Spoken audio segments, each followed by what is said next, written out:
Oh, please. Are you really just doing this for the trophy? Click a door 5 times? Is that all you think a trophy is worth? No.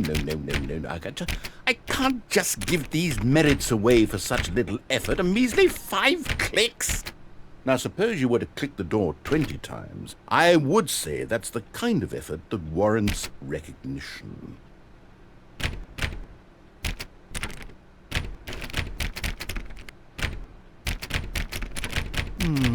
I have to say, I'm still not feeling the satisfaction of witnessing true effort for a noble cause.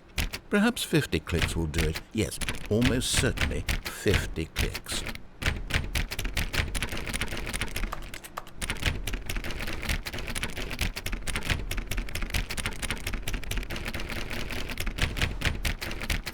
No, I'm still not feeling it. I want this trophy to have meant something. It has to be a true reward for valiant effort. I want to see some hustle, Stanley. I want to see commitment, a willingness to go all the way no matter the cost.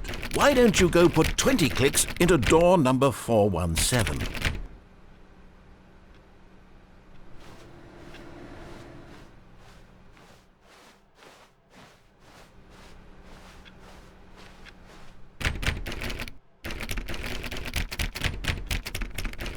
Oh, great. Now, go click a few times on door 437.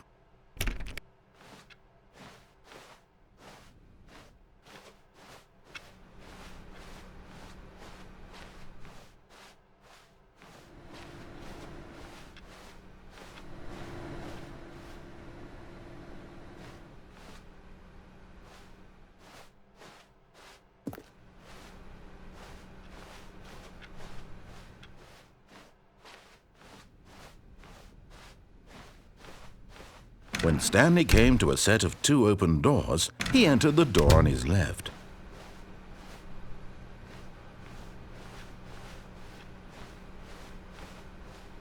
Yet there was not a single person here either. Feeling a wave of disbelief, Stanley decided to go up to his boss's office, hoping he might find an answer there.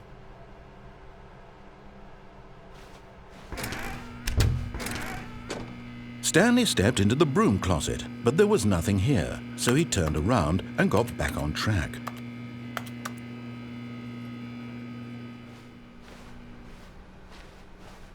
Coming to a staircase, Stanley walked upstairs to his boss's office.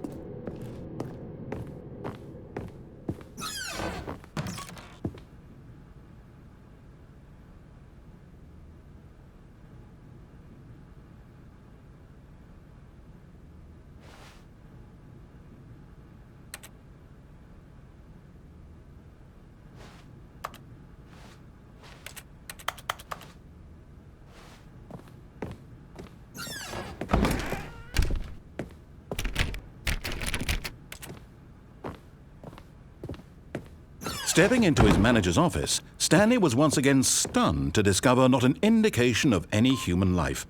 Shocked, unraveled, Stanley wondered in disbelief who orchestrated this, what dark secret was being held from him. What he could not have known was that the keypad behind the boss's desk guarded the terrible truth that his boss had been keeping from him, and so the boss had assigned it an extra secret PIN number, 2845. But of course, Stanley couldn't possibly have known this. Yet incredibly, by simply pushing random buttons on the keypad, Stanley happened to input the correct code by sheer luck. Amazing. He stepped into the newly opened passageway.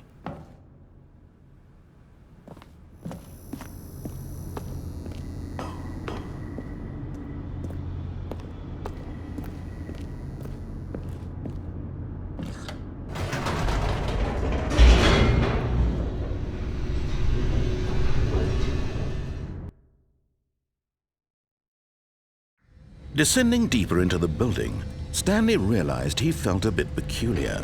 It was a stirring of emotion in his chest, as though he felt more free to think for himself, to question the nature of his job.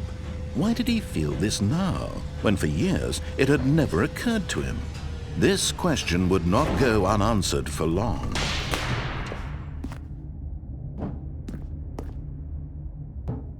Stanley walked straight ahead through the large door that read Mind Control Facility.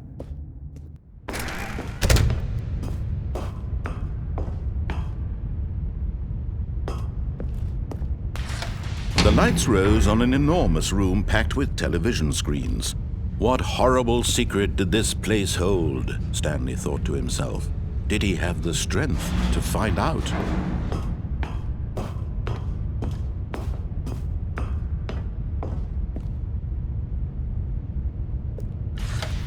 Now the monitors jumped to life, their true nature revealed. Each bore the number of an employee in the building, Stanley's co-workers. The lives of so many individuals reduced to images on a screen, and Stanley, one of them, eternally monitored in this place where freedom meant nothing.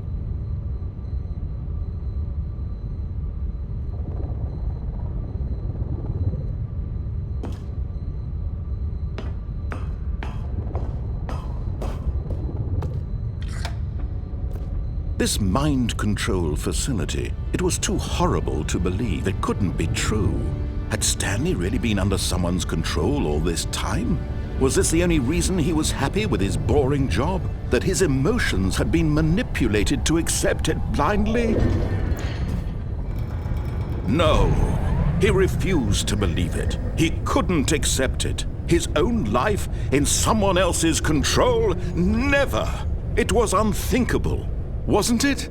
Was it even possible? Had he truly spent his entire life utterly blind to the world? But here was the proof. The heart of the operation. Controls labeled with emotions. Happy or sad or content. Walking, eating, working. All of it monitored and commanded from this very place. And as the cold reality of his past began to sink in, Stanley decided that this machinery would never again exert its terrible power over another human life. For he would dismantle the control.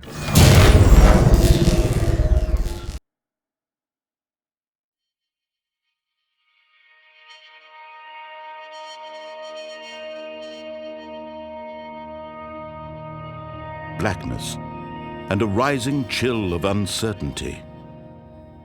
Was it over? Yes! He had won! He had defeated the machine, unshackled himself from someone else's command. Freedom was mere moments away. And yet, even as the immense door slowly opened, Stanley reflected on how many puzzles still lay unsolved. Where had his co-workers gone? How had he been freed from the machine's grasp? What other mysteries did this strange building hold? But as sunlight streamed into the chamber, he realized none of this mattered to him, for it was not knowledge or even power that he had been seeking, but happiness. Perhaps his goal had not been to understand, but to let go. No longer would anyone tell him where to go, what to do, or how to feel. Whatever life he lives, it will be his.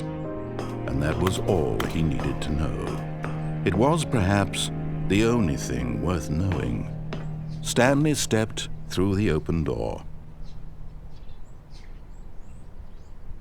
Stanley felt the cool breeze upon his skin, the feeling of liberation, the immense possibility of the new path before him. This was exactly the way, right now, that things were meant to happen. And Stanley was happy.